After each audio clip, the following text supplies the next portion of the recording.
20 years ago, you chaired the UN working group that drafted the groundbreaking Convention on the Rights of Persons with Disabilities. On this 20-year anniversary, how much has been advanced in the world and what more needs to be done? Well, I think that the 20th anniversary of the convention, that is almost a universal convention, so it's one of the most successful human rights conventions of the United Nations. There are 10 UN conventions.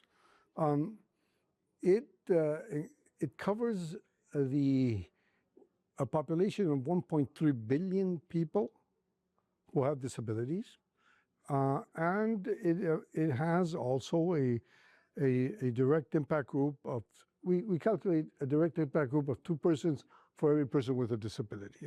Either their family, their caretaker, their teacher, their community worker, so on. So you're talking about a cohort of 3.9 billion people.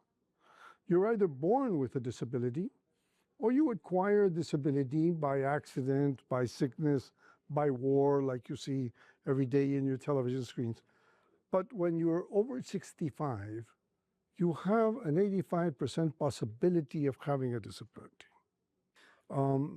This convention, of course, is 20 years that we are gathering here in the Conference of State Parties to analyze how much we have advanced, to congratulate the community of disability that has advanced so much, and the legal frameworks in all these countries, but also the new challenges in a complicated world where the issue is that we will have more persons with disabilities as we age, and we'll have a population that is confronted by the needs.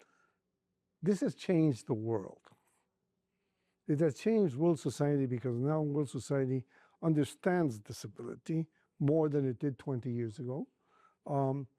It understands that one can become disabled, so it's not only this minority that is a disability, and that social inclusion and the participation of persons in the workforce is the only way we can have an adequate society that, accepts diversity, accepts a new concept in which disability, women, indigenous, and others are part of our world society. It is viewed as the first human rights treaty of the 21st century. What has been the role of civil society and what gaps still need to be filled? I think the problem we have here in the United Nations in any negotiation is that the persons who are negotiating, me included, we're not aware of the profound complexity of disability.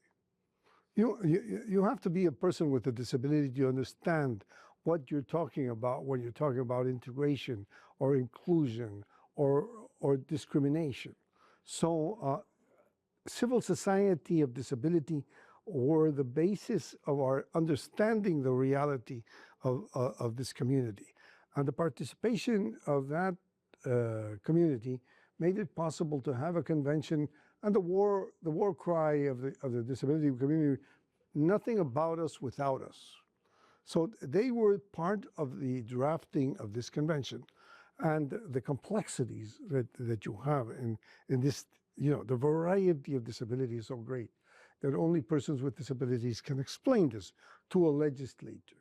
It is part of a learning curve that you need to have if you're going to negotiate a convention that will, in the span of time, better the lives. I think it has changed the world as we had in the year 2000, where disability was not on the international agenda.